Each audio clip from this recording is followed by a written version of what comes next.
Hey everyone, Make 3.0 Shine here, and welcome back to Phoenix Wright Ace Attorney.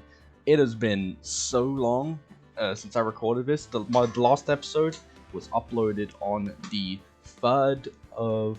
It wasn't uploaded on the 3rd of anything. It was uploaded 3 months ago. So, it's been 3 months since I've uploaded an episode of this. Partially because me and Gabe haven't even watched the latest episode together, because that's something we usually do. But we're here now. We're recording this again. Last time, it's been so long, there was a girl called Ema Sky. She came to approach us about her sister, and honestly, I don't even know why I explained this. If you haven't seen the last episode, I don't know why you're bothering to watch this episode. Like, it just feels kind of pointless in my opinion. You should go back and watch the other episode first. But whatever. We are going to go straight in Trial Former. February 23rd, 9:34 AM, District Court, Defendant Lobby Number 2. How did the investigation go yesterday, Mr. Wright? Frankly, there are still a lot of grey areas. Or rather, the whole thing is one big grey area. Don't worry about me, no matter what the outcome. I'm ready to accept my fate. I believe in you, sis. Mr. Wright, let me offer you a word of advice. Yes? A defense attorney should never believe their clients. The defendant is called to trial because they are suspected of wrongdoing. Never forget that. Miss Sky, you remind me a lot of Mia, but there is one decisive difference between you and her, and that is, you're not a defense attorney. I believe it's almost time for the trial. Also, if you hear noises coming from my chair, this is quite funny actually. Yesterday I was sitting here and my chair broke, so the left half of my chair, like the armrest, is like fucking gone. And I also can't lean back in my chair right now, so if you hear, like I just heard like a popping sound from my chair, so I don't know, there's a good chance that during this video I might just phase out and just like fall off my chair or something like that, which would be funny unless I hurt myself. That'd still be funny. I believe it's almost time for the trial. Good luck, Mr. Wright. Thank you. My first trial without a Fae helping me. No one's going to bail me out this time. I'll be alone in there, so I have to discover the truth all by myself. Let's do it, Mr. Wright. I'll be with you the whole way. Thanks, Ema. Or Emma. I just say Ema. February 23rd, 10 AM, District Court, Courtroom Number 9. Doom Number 9s. Court is now in session for the trial of Miss Lana Sky. By the way, missed this music, baby? The defense is ready, Your Honor. The prosecution has been ready for a while, Your Honor. Edgeworth. It's been 2 months, but I haven't been in a courtroom since his trial. I hope that personal feelings will not be a part of the proceedings today, Mr. Wright. After all, we are in a loving relationship. I will choose the path I think is right, regardless of what those around me might say. The judgment to be made here is in our hands, not those of anyone else. Very well, Mr. Edgeworth. Your opening statement, please. Chief Prosecutor Lana Sky has committed an unpardonable crime. Okay, you know what? Part of this is also because the text is bigger on my screen now, because I made it like full screen. Now I have the source at the bottom. Now I feel like the screen being slightly smaller is going to help me more. Not only this, but she was rash enough to commit it in the prosecutor's office lawn. Wow, he's much more forceful in person. I suddenly feel like confessing to everything. However, she will now pay for her rashness with her life. There was a witness to her crime. A professional witness. Well then, call your first witness, Mr. Edgeworth. The prosecution calls its first witness, Miss Angel Star, to the stand. The cough-up queen? Hi there. Haven't I seen you somewhere? You ordered the caviar lunch, right? Ho ho, caviar. I've never eaten caviar before. The judge is really wolfing it down. Ah, and for you, I have a fiesta bowl. Thanks. Will the witness state her name and profession? Ah, and you, sir. Did you order the fingerprint lunchbox? It is too early for lunch. Your name and profession, please. Well, Your Honor, how does it taste? So this is why everyone raves about caviar. It's so tasty it hurts. I always thought caviar would taste like pickled tapioca. What the heck does pickled tapioca taste like? Name, profession, now. Me? The name is Angel Star. Don't go forgetting it. I find myself running Lunchland these days. Is that what you wanted me to say, Mr. Edgeworth? Very well, witness. Please describe the incident to us. The prosecution will wait. I'm not finished eating. Hurry it up! Very well, Mr. Edgeworth. As you know, we usually call on the police to provide a description of the crime. Your Honor, as Mr. Edgeworth has said to the court, I am a professional. Huh? What exactly does that mean? Until 2 years ago, Miss Angel Star was a special investigator with the police. She was a first-rate homicide detective. What? Miss Star was a detective? Aha!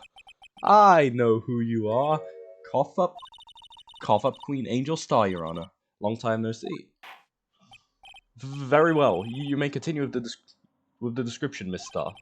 Just who is this lady? If I might have the court's attention over here. The parking lot at the prosecutor's office is divided into 2 blocks. A block is for the prosecutor's office personnel.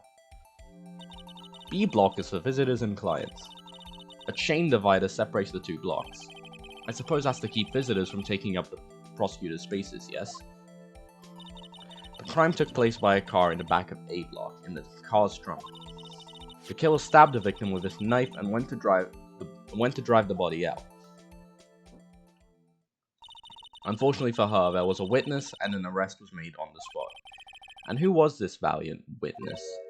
Why, it was me, Your Honor. Parking lot floor plans added to the court record. Witness, did you see the very moment of the crime? Of course, Your Honor. Immediately after that, I apprehended the chief prosecutor. It seems rather cut and dry, doesn't it? Well, Mr. Wright? I can't agree on principle, Your Honor. It seems that some poor losers are unwilling to accept the truth, Your Honor. Shall I proceed to crush what little hope they have remaining? If you can, then give him your worst, Miss Star.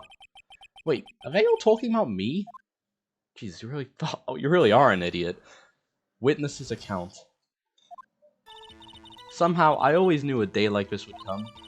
I was on my way to deliver a lunchbox to my boyfriend, when I sensed something. Perhaps it was my finely honed detective's intuition at work, or spidey sense. Through the wire fence, I saw the chief prosecutor standing next to a garish car. The chief prosecutor was holding a knife in her right hand. Then, she thrust the pointy tip of the knife into Detective Goodman's chest. Bringing a lunchbox to your boyfriend? How touching. As you can see, there is no room for doubt. The key point of your testimony seems to be nothing other than the point of the knife which you saw being stabbed into Detective Goodman. So, how does it feel to be so utterly crushed? I'm still thinking about that. It's merely a flesh wound, Mr. Wright. Very well, Mr. Wright. You may cross-examine the witness. Thank you. Cross-examination. Witness's account. I am going to save, because I do that every time. Perfect. Alright. Somehow I always knew a day like this would come. How did you know? I respect the prosecutor's basic abhorrence of crime. Yet their methods are ugly and twisted. Twisted methods will always lead to tragedy. The lunch lady's uninformed opinion is duly noted. Given that they are used to erasing inconvenient evidence at their whim, killing off the detective that knew too much is merely an extension of that. Miss Starr, do you have something personal against prosecutors? I felt that I had found my dream job when I became an investigator. And if I hadn't been laid off by those prosecutors over there, I'd still be one. Laid off? She was fired. To me, prosecutors are nothing more than worms. That said, I am a pro, as you know. My testimony is unbiased and flawless. Very well, you may continue, Miss Starr. I was on my way to deliver a lunchbox to my boyfriend. Oh wait, sorry.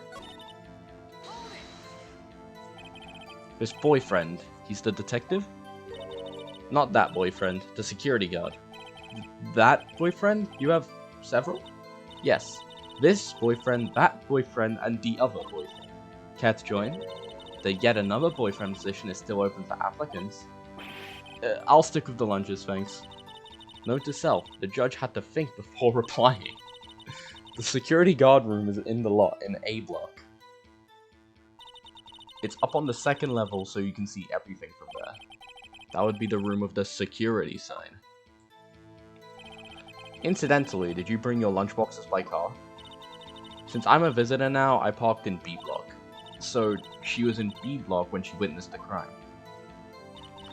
And I sensed something... okay, yeah. Finally home, detective work, whatever. You sensed something? So you're saying you had a premonition of the murder? It felt like... How would you say? Oh, yes. It was like the feeling you get when you view a pumpkin chock full of seeds. I have no idea what that means. Speaking of a detective's intuition, wasn't the victim, Mr. Bruce Goodman, also a detective? Yes, well, he was like a young cheese. A young cheese? A pale white cheese, not yet tangy with experience on the streets. A greenhorn. Then I must be hard, yellowed, and sharp as a tack. The judge is hard, he said it, not me. Yeah, with the odor of an old cheese to match. In any case, there, in the lot, I felt something stirring in the back of my mind. Through the wire fence, I saw the chief prosecutor standing next to a garage car. By garage car, you mean Mr. Edgeworth's car? Yes. Mr. Edgeworth's? Incidentally, the knife with which the victim was stabbed was also Mr. Edgeworth's, wasn't it? Indeed it was.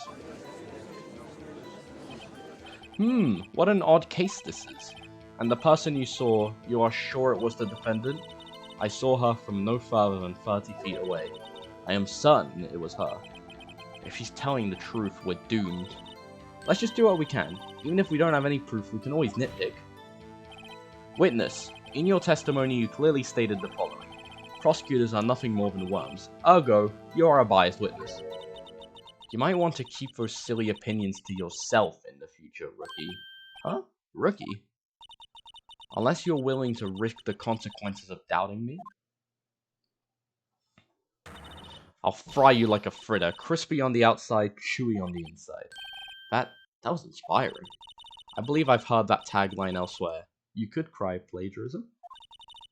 I may be relegated to the lowly post of lunch lady, but my instincts are honed. A photograph? You took this? The moment I witnessed the crime, my reflexes took over and snap, I took a picture. In fact, one of my lunchboxes is rigged with a camera.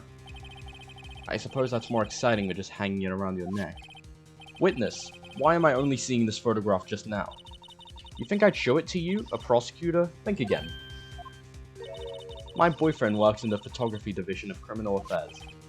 Well, this is most certainly the defendant. Crime photo added to the court record. Uh-oh, that is unmistakably Lana Sky. So, what was the defendant doing at the time? The chief prosecutor is holding a knife in her right hand. Let's check the photo.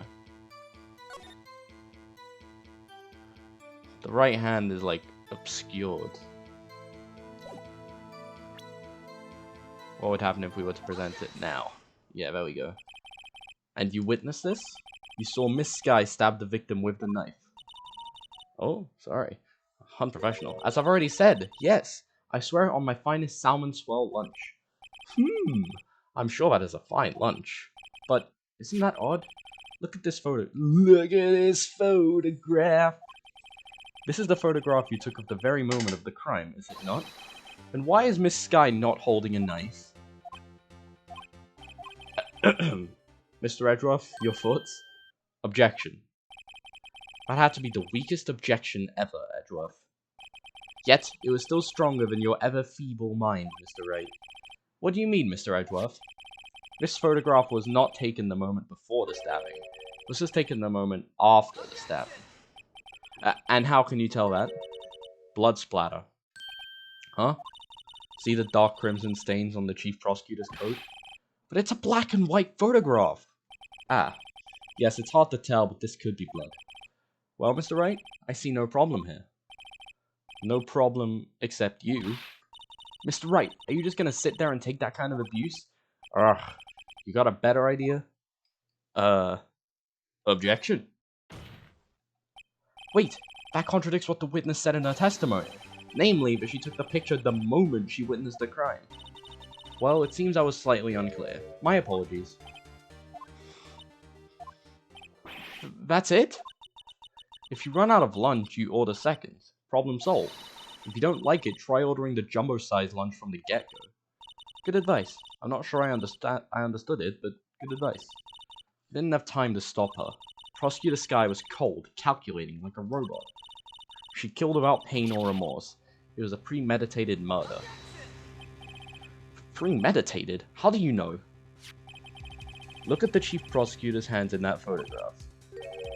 Well, are those gloves? Surgical gloves made of thin rubber, most likely. Why would she have those on? If it was not premeditated, she would not be wearing those gloves. What? These gloves do seem to tell a tale of premeditation. Premeditated murder, a serious offense. Witness, add this to your testimony. The murder was planned, the rubber gloves prove it.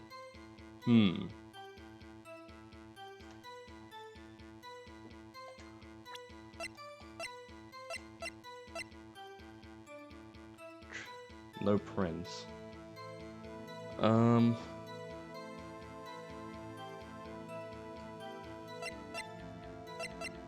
Wait, yeah, it would be this. Witness, do you know what this is? Are you trying to test me? I sell box lunches for a living, you know. That's a knife. The knife. The knife that was in Mr. Edruff's trunk. Indeed, it is my knife. What's with this case? The bloody oh, the defendant is the chief prosecutor for the district, right? Mommy, are prosecutors bad people? I'm sorry, I didn't read what that last part said, but the defense has a request. We ask that the witness provide an accurate testimony. What's that, rookie? In your testimony, you stated that Lana Skye planned this murder, and that's why she was wearing those special gloves. Seems like a natural conclusion to me. The gloves do indicate planning. However, why would she not also prepare the most important thing? The murder weapon. Oh. This knife just happened to be in the trunk of that car. Ladies and gentlemen, if you're going to plan a murder, you don't forget the weapon. Ugh. Ugh. Order, order, order. Great, now the tide is turning in our favor. Great show, Mr. Wright. My sister's as good as free. You made one good point. Right. I believe the next lunch you'll be eating is humble pie. What? I hope you aren't deluding yourself into thinking that the tide has turned. Not over such a trifling detail. But this shoots a hole in the whole premeditated theory. Bah. The prosecution could care less if it was premeditated or not. The only one who seems to care is that lunch lady over there. The defendant, Lana Skye, murdered a detective with a knife. That is the only thing the prosecution need prove. Nothing else. Very good, Mr. Prosecutor. I suppose you think you're clever now? But you know as well as I do that she planned on killing him. It was planned. If it wasn't, why would she have been wearing... I believe I'd like to hear your testimony again, sorry. Witness, please tell us only what you saw, not what you thought. How dare you? My powers of deduction are not to be underestimated. Really now. Witness testimony, Angel's deduction. Lana Skye intended to murder Detective Goodman. That's why she called the victim all the way to the prosecutor's office. I'm sure the chief prosecutor had a grudge against the victim. Nothing else could drive that human machine to plunge the knife in again and again. Oh, I think I know where this one fails. The victim was summoned from the police department to the prosecutor's office. It does sound a lot like premeditation, doesn't it? I mean, so if I ordered a pizza, does that mean I'm planning to kill the delivery boy? In any case, the defense may now cross-examine the witness. Thank you. Angel's deduction. Cross-examination. We are going to save once again. Lana Skye intended to murder Detective Good. You've said that, but you haven't told us how you know. That's what I'm about to tell you, rookie. I believe what she just said was a mere prelude to the story she is about to tell. Try not to interrupt her again, rookie. Never interrupt a storyteller. It's like pulling a bun out of the oven half-baked. Something's half-baked here, alright, and it's you. Try not to confuse the defense witness. They're not very quick on their feet. Now, why did you believe the suspect had intentions to murder her?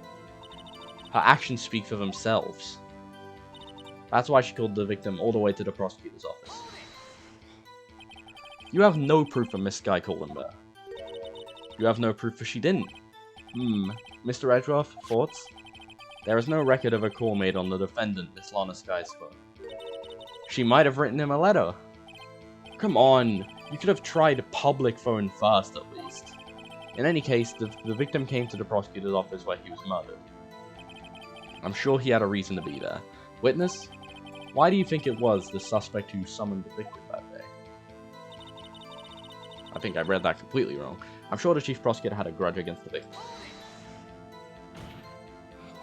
What kind of grudge? Well, I wouldn't know that. Of course you don't. That's because she didn't have a grudge.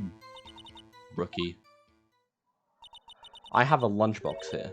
Now, what's inside? How am I supposed to know? See?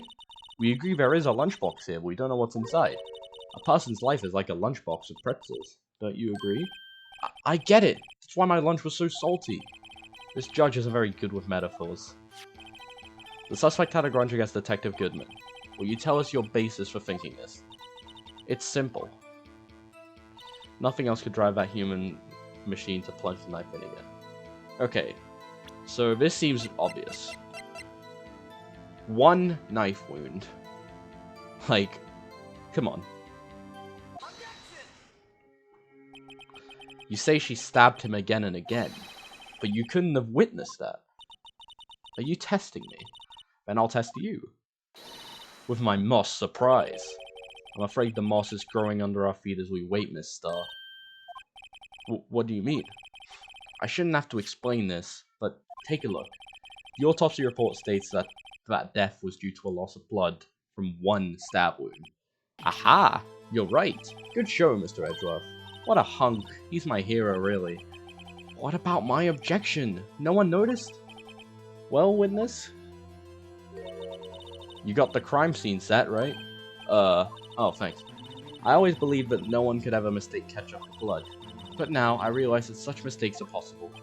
So, you're saying you mistook something for blood? When she lifted her knife, I thought I saw blood on her breast. Splattered blood from her victim. That's why I thought she must have stabbed him at least twice. Then tell us what you saw that you thought was blood. Testify. Her red muffler looked like blood to me. That's how ghastly the whole scene was. Why did that take me so much? Well, either way, like, no. Just, no. I'm just gonna present this, because you're wrong. Miss Starr, I demand an explanation. The witness is clearly not suited for detective work. What?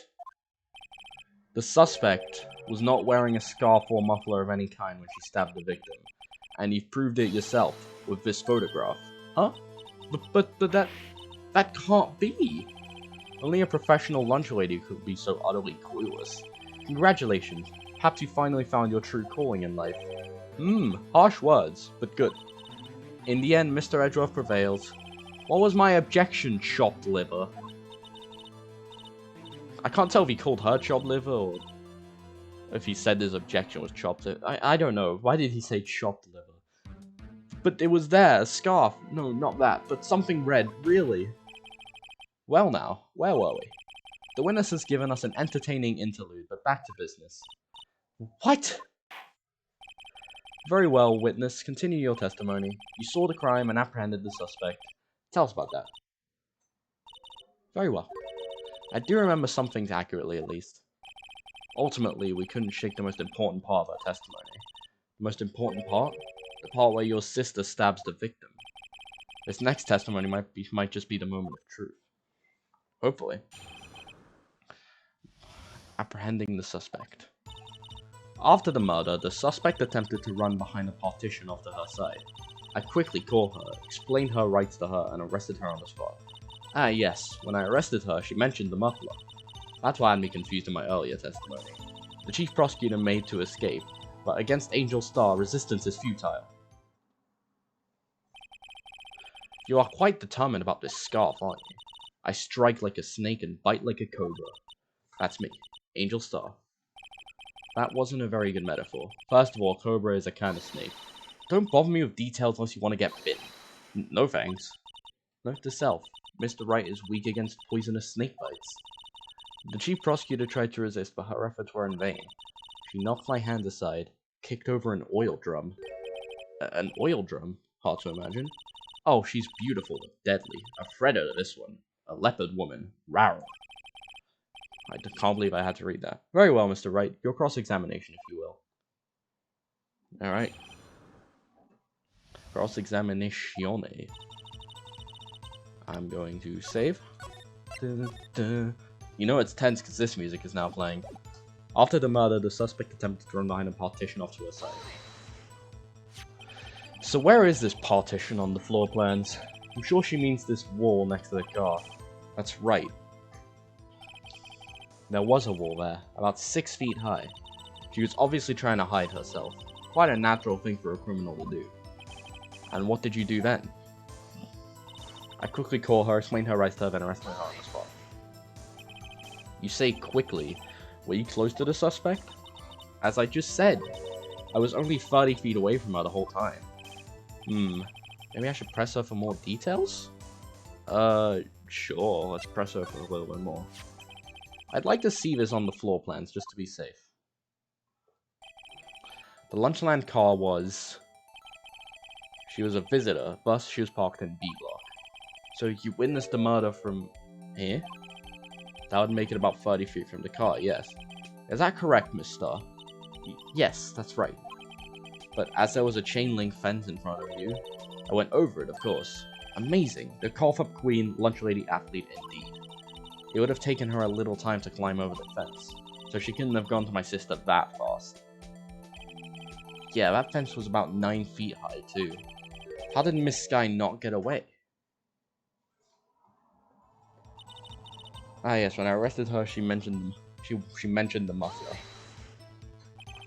She mentioned the muffler? What exactly did she say? If I remembered exactly, I would have told you in my testimony.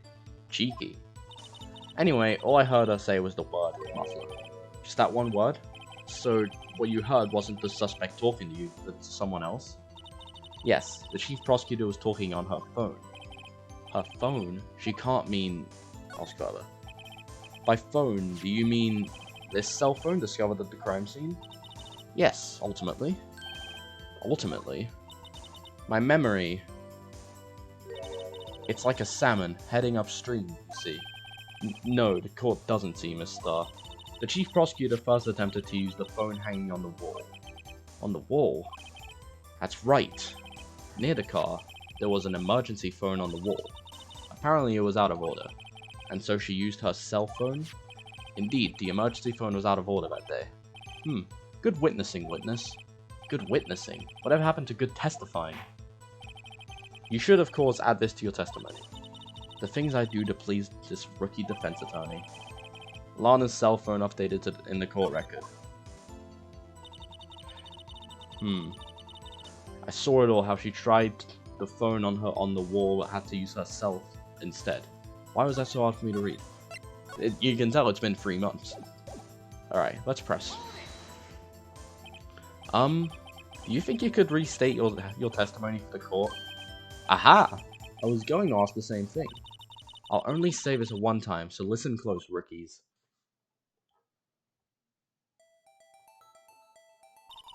The chief prosecutor stabbed the victim and ran behind the partition. And she picked up the emergency phone on the wall, but it was out of order. So she pulled her own cell phone out of her pocket. And during that time, you climbed over the chain link fence. Then, when I boldly grabbed her arm, the chief prosecutor hung up her phone. And you saw her doing this? What is it, Mr. Wright?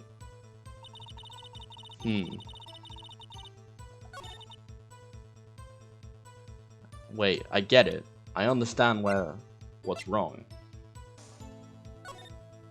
I think I do anyway. I'm gonna let Phoenix explain it. Miss Starr, I have to conclude that you have a personal grudge against Miss Lana Skye. The witness is a former detective. Her testimony is unmarred by personal bias. Well, who would have thought you would be my knight in shining armor, prosecutor? You who, together with the chief prosecutor, kicked me out 2 years ago. Well, Miss Starr, this is a fatal contradiction with your testimony. How do you explain this? I don't know what you're talking about. Mess with me, and I'll make you cough it all up. Let's look at the floor plans. You said you witnessed the crime from this point. However, if that's true, you wouldn't possibly have seen Miss Skye making that phone call. I believe you see what I'm getting at. That emergency phone was on the backside of his partition. If indeed you were in B block, you couldn't have seen it. Wah! Order! Order! What is the meaning of this? It's simple, Your Honor. She's not coughing up lunch, she's coughing up lies. Grrr. That's quite a claim, Mr. Wright. Perhaps you will allow me a question. Tell us exactly what lie this witness has told the court. Here's where the counterattack begins. I can't afford to get this wrong. The witness lied about... I think she lied about where she saw it. Miss Skye tried to use the emergency phone, but it was out of order. It's too easy to say she lied about what she saw. That's just too easy. What is significant about this fact? Nothing. Therefore, it would be pointless for Miss Starr to lie about it. Pointless to lie. I see.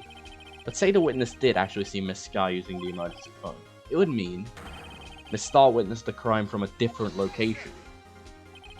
A different location? Now that's a pointless lie if I ever heard one. Before you call my lie pointless, at least let me tell it. Let me ask you a question to our clever wordsmith, Mr. Wright. Just where was the witness when she saw the crime? All the testimony we've heard until now points in one direction. I'm going to say that's the direction this is pointing at.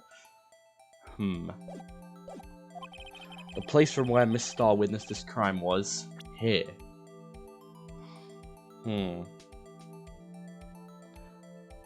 Where?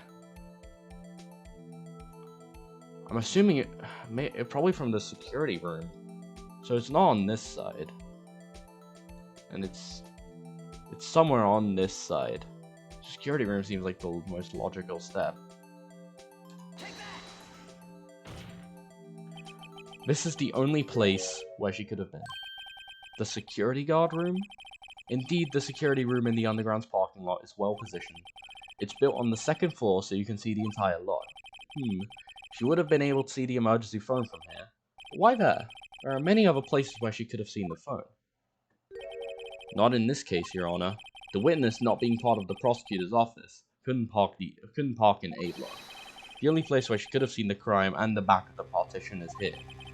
I remember in your testimony you said you brought a lunch to your boyfriend in the security guard's room, yes? Well, Miss Starr. How many years have I been getting the better of men? To think that the tables could be turned. Today, a man has got the better of Angel Starr. Which is honest. Order! Order! Witness, what have you done? You used to be a detective, you should know better. I'm not turning back. The guilty will be punished. And I'll do whatever I must to make sure justice prevails. The guilty? Is she talking about Miss Skye? Mr. Wright, doesn't this strike you as odd? Why did Miss Starr lie? It doesn't make sense. Huh? You could have just said she saw the crime from the security guard station. It wouldn't change anything. Exactly. This photograph tells all. It was the defendant who stabbed the victim. That truth still stands. It still stands? I disagree, Mr. Edgeworth. Oh, what? If a witness is found to be lying, they're guilty of perjury. She knows this. She wouldn't risk that without a good reason. So, tell us what her reason was, Mr. Wright. Huh? Me? Who else? Mr. Wright, let's review what we know. Miss Starr witnessed the crime from the security guard station. But she lied and said she saw it from B block. It must make a vital difference, but what? What would change? The distance to the crime, that's what would change. It changes the distance between her and the scene of the crime. My condolences, Mr. Wright, but one look at the floor plans and it's quite clear. The distance between the scene of the crime and the guard station is 30 feet. I don't see how that would change what she could see. What she saw is not in question here. What matters is the time it would take her to reach the scene of the crime. Miss Starr, you witnessed the crime from the security guard station. Now, how long did it take for you to go from there to the scene of the crime where you arrested Miss Sky? Well, witness, you. Yes? You ordered the squid wheels, right? The quality of my lunches has gone from low to inedible. I was bringing a PB&J lunch with fresh boysenberry jam to my boyfriend. Boysenberry for the boyfriend. He wasn't in the station, so I waited. I witnessed the crime from the glass-walled station. And before I knew what I was doing, I found myself running towards the scene. But the door was locked. I couldn't open it.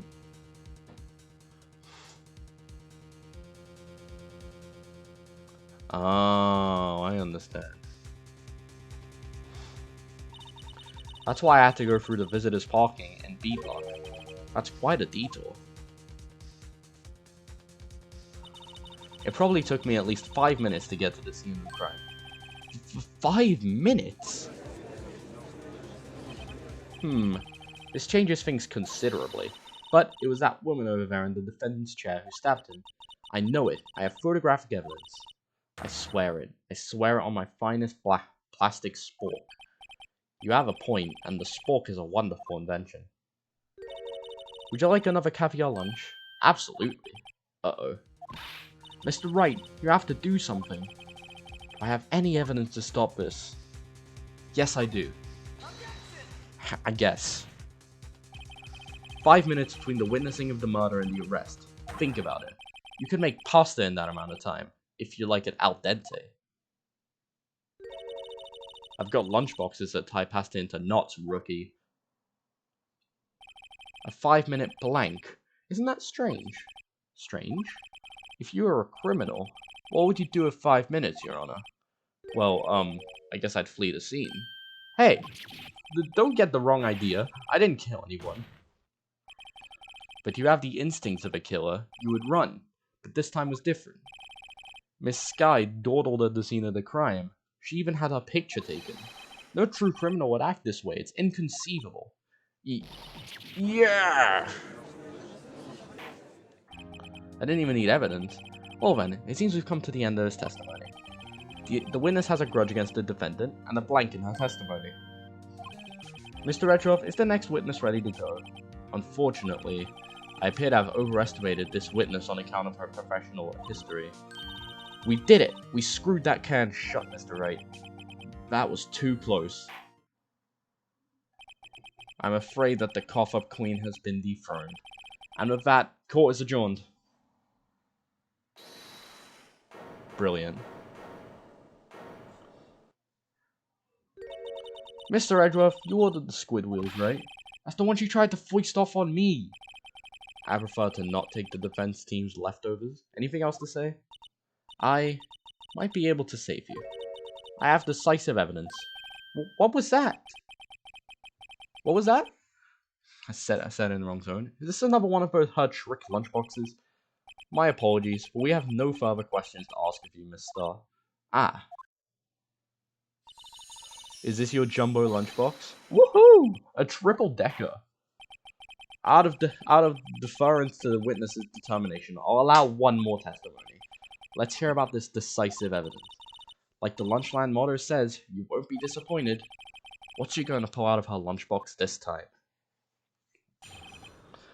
Witness testimony. Decisive evidence. I should have mentioned those 5 minutes when I wasn't looking at the scene of the crime. And now, to the matter of the victim's shoe. Did I not bring this up? 2 types of blood were found on this shoe. One was of course the victim's, and the other blood type matched that of the defendant, Miss Lana Skies. This shoe proves it. It's flawless, decisive evidence. What? There was blood found on that shoe?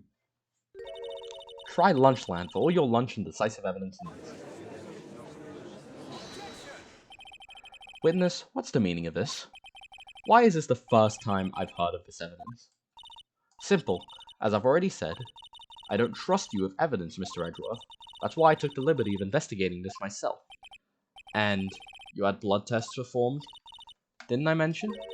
I have 3 boyfriends in forensics. In any case, Your Honor, I can't accept this as evidence. What? You must know the two rules of evidence law.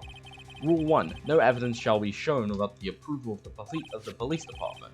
In other words, this shoe is illegal evidence, at least for the time being. Is that right, Mr. Wright? It seems so. Edgeworth sure is celebrating. Not so fast, Mr. Edgeworth. Don't forget, I used to be a detective. As I mentioned previously, this shoe has already been tested by a member of the forensics department. As you can see, it was approved by the police department as of today. Even the general public can produce official evidence, Mr. Edgeworth. No. Is that right, Mr. Wright? It seems so. Edgeworth is looking pretty sullen. You could at least study some evidence law, really. She has a point. Why does he not know this? The prosecution's complaints notwithstanding, it appears that this evidence satisfies the first rule of evidence law. However, it seems you have yet another count against the witness. Anything to ensure that the guilty are properly judged. Victim's shoe added to the court record. Very well, Mr. Wright. You may cross-examine the witness. Cross-examination. Decisive evidence. Let's go. I should have mentioned those 5 minutes when I was looking at this crime scene. Yes, you should have, and I should say. Alright. Why did you lie about those 5 minutes?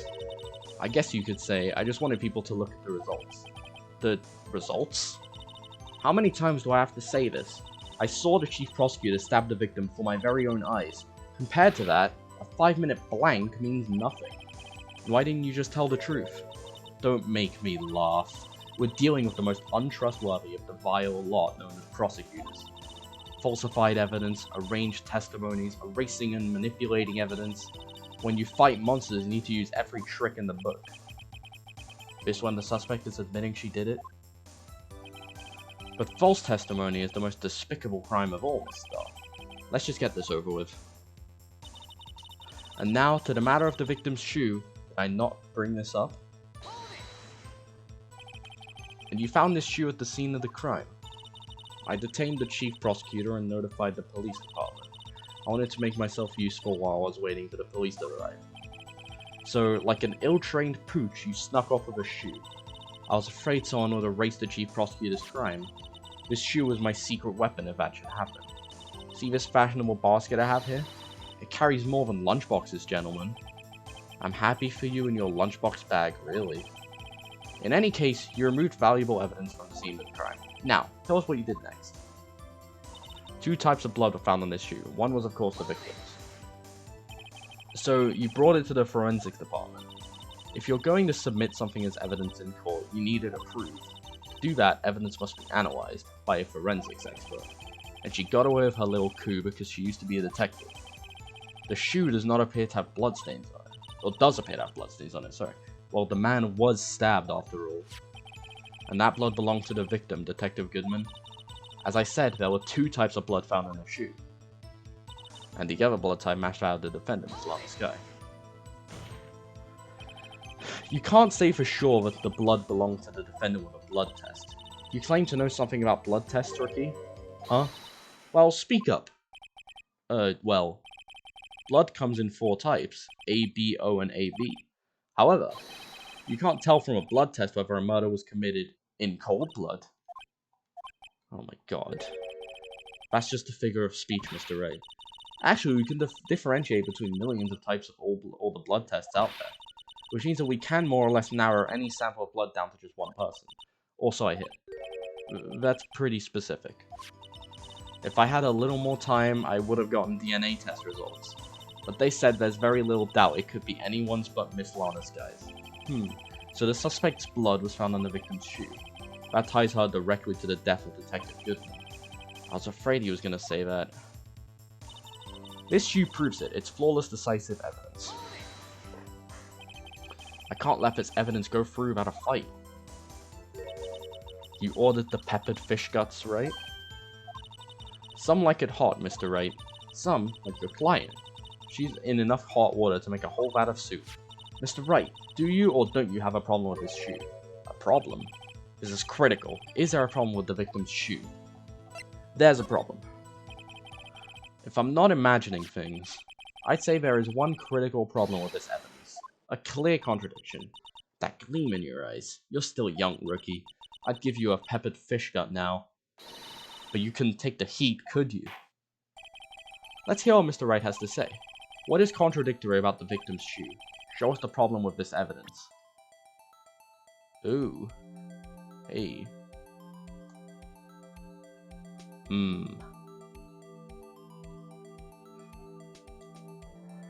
I see. I guess the blood at the bottom, I guess. Would it be like this one, or?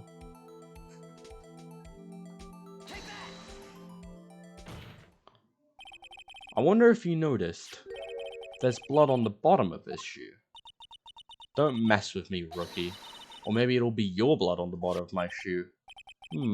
Indeed, there is quite a bit of blood on the bottom of the shoe.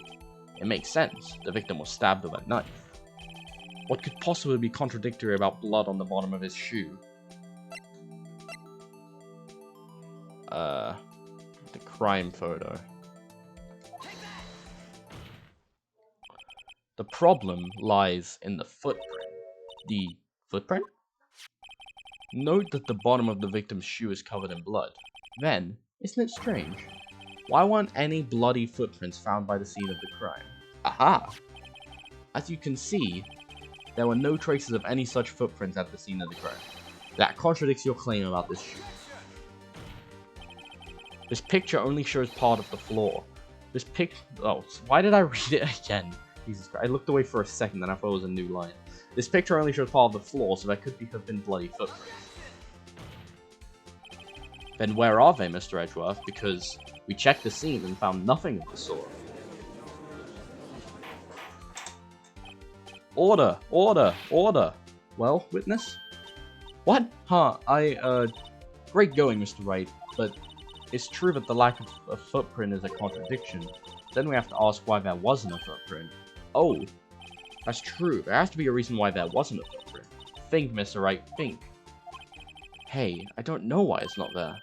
I'm just good at finding contradictions. What?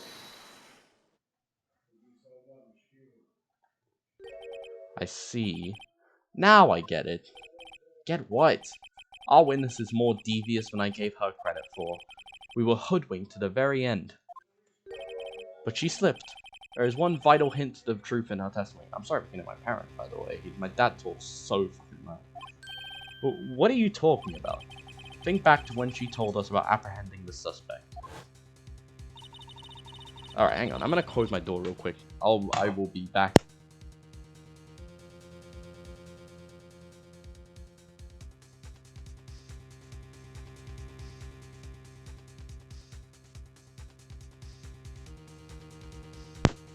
Alright, I'm back. Not editing that out, because I am not professional. The chief prosecutor tried to resist, but her efforts were in vain. So she knocked my hands aside, kicked over an oil drum. Oh, she's beautiful but deadly. A predator, this one. A leopard woman. Rawr. I thought that was a strange thing for the normally cool-headed chief to do. No kidding. Now, witness, allow me to ask a very simple question.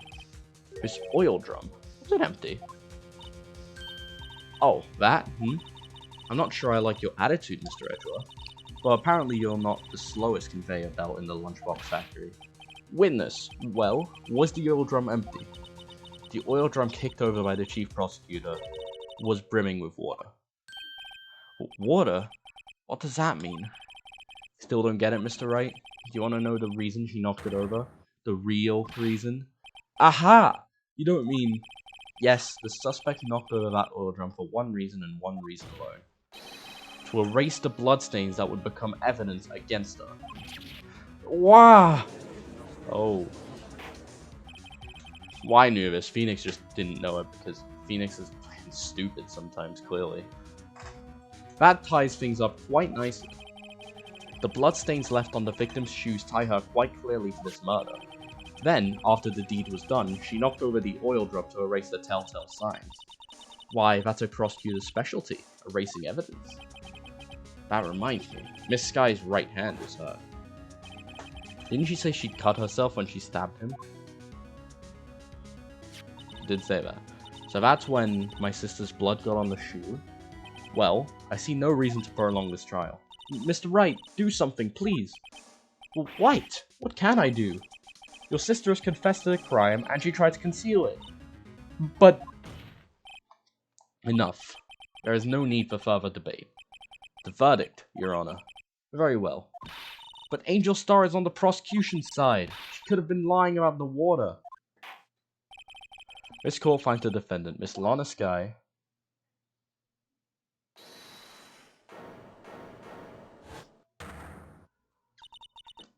Little girl, what did you just say?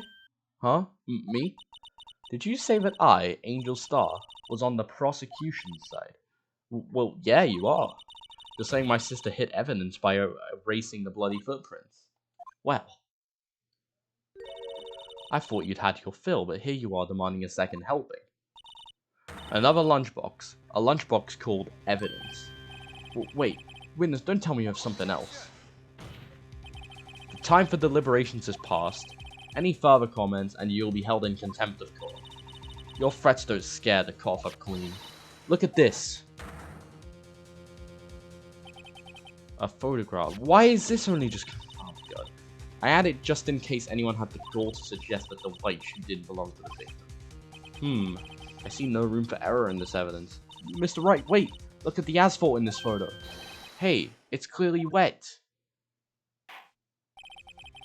Erasing the last trace of doubt from the court's mind. Immediately after the murder, the crime scene was washed with water. I'm sorry, Mr. Wright. I guess I couldn't help after all. It's not your fault. I knew I couldn't win this case from the beginning. And it seems this is what your sister wanted anyway.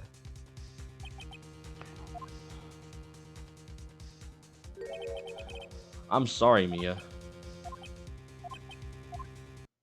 Right. Wet or not, don't be so quick to throw in the towel.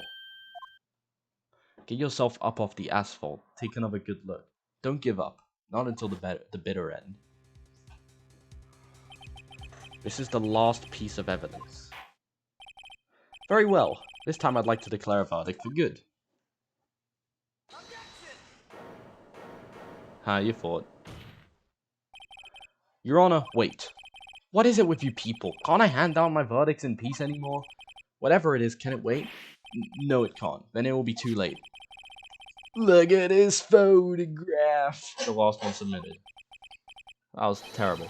This trial isn't over until we give each piece of evidence proper consideration. So, Wright, are you saying there's a problem with this latest piece of evidence? Yeah, I'll think later. Yeah, there's a problem. Right or wrong, I've got to go ahead with this. I suppose since we've come this far, we should give every claim a fair shake. Very well, Mr. Wright. Show the court the problem in this photograph.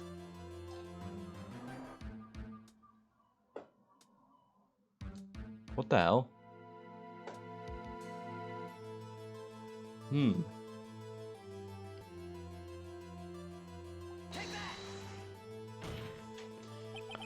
The problem in this photograph is here.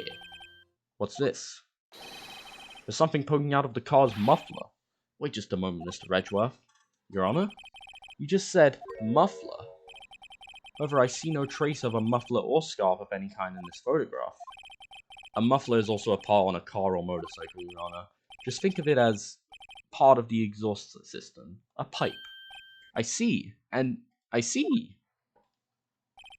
What's that suspicious-looking cloth sticking out of the car's muffler? So what if there's something sticking out of the muffler? What does that have to do with this case? Nothing. Absolutely nothing. Sorry, Miss Starr, but it's not going to be that easy. In fact, you've already told us why this is important to the case. You said as much in your testimony. What? Let's hear what Mr. Wright has on his mind. Tell us why you think this piece of cloth in the muffler is related to this case. It's the call.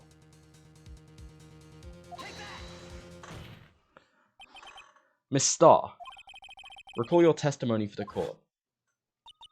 Ah yes, when I arrested her she mentioned the muffler. That's why I'm confused in my earlier testimony. Muffler. Ah! Yeah! Could it be that the muffler you heard mentioned was actually this exhaust pipe? If so, that means this piece of cloth is vital evidence. Oh. Whoa. These are weird breakdowns sometimes. I would be loud, but there are people upstairs. Well, it seems we'll have to suspend the proceedings. Sus. Yeah, just sus. I find myself wondering about that piece of cloth. If we leave any question unanswered here, we do a disservice to the law. Have the car at the crime scene inspected at once and bring me that cloth. The verdict will wait until after we've seen all the evidence. Agreed? I suppose so. Whew. That was close. But we made it. At least for now. This court will adjourn for a 30-minute recess. It's lunchtime after all. He's still hungry? To be continued. So, the next episode is gonna still be the same trial. It's just... But this trial is really fucking long. See, trial former, trial ladder.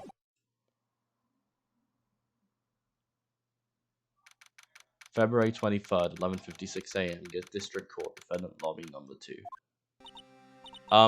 Mr. Wright? No, it's the end of the episode. Can it wait for like a week, hopefully? If I don't wait 3 months again. Alright, that's gonna do it for this episode. Thank you guys so much for watching.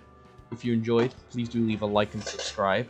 If you didn't, I guess leave a dislike. Or like anyone in the public can there's Google extensions. I have the Google extension that lets me see dislikes, so. But either way, thank you guys for watching, and I will see you guys next time. Bye!